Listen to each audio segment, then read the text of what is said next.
Look at this young man. His eyes are bound, and he's being led toward a woman he cannot see. She is a princess.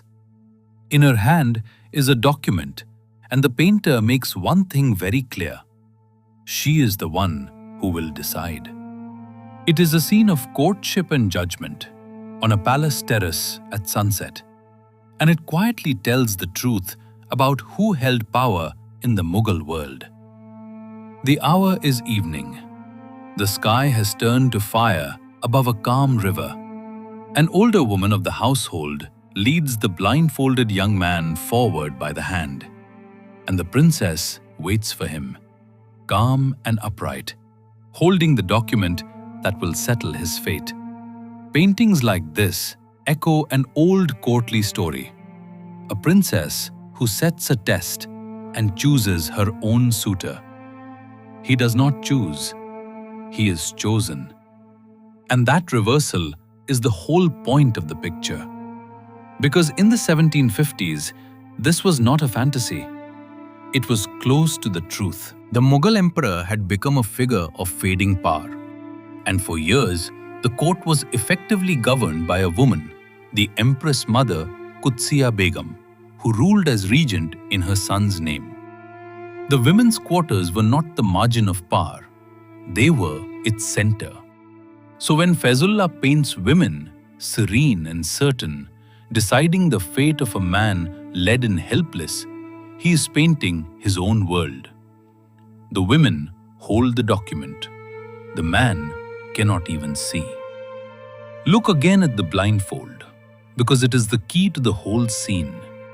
It strips the young man of sight and of choice.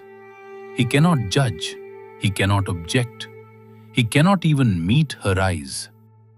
Every scrap of power in this meeting belongs to the woman across from him. And these were turbulent years at the Mughal court. The painting carries that unease, just beneath its courtly calm, and the hand that made it signed his name. This is the work of Fayzullah, a master working in Lucknow, the city of Awadh that was rising as Delhi declined.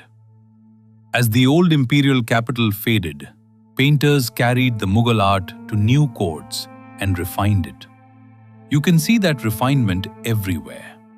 The cool marble pavilions, the river softening into evening, the burnished gold, the sky bleeding orange to violet. He dated the page and set this small, sharp drama against a setting like paradise. Now look at how Fayzullah builds the tension. Almost everyone on the terrace is still. The women stand like columns, composed and certain. Only the suitor moves, bent and stumbling on his diagonal. The architecture frames the women in their power. The still tank of water mirrors their calm, and the blindfolded man is pulled across it all, the one figure who does not know what comes next. So what is this painting finally? It is a courtship scene that is really about power, about who decides and who is led. Painted at the very moment the Mughal world was turning by an artist clear-eyed enough to put it all on a single terrace at sunset. A blindfolded man, a woman with the document, and a sky on fire. We restored this folio from museum archives, and you can own it two ways: as a museum-quality framed print ready to hang, or as an unframed fine art paper print. And every order, framed or unframed, comes with a free story of the painting card, its painter, its date, its era, and the history you've just heard.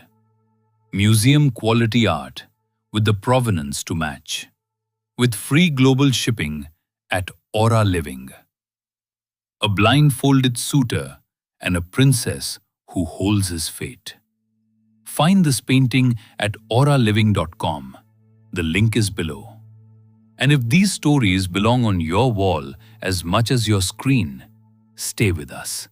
There are more.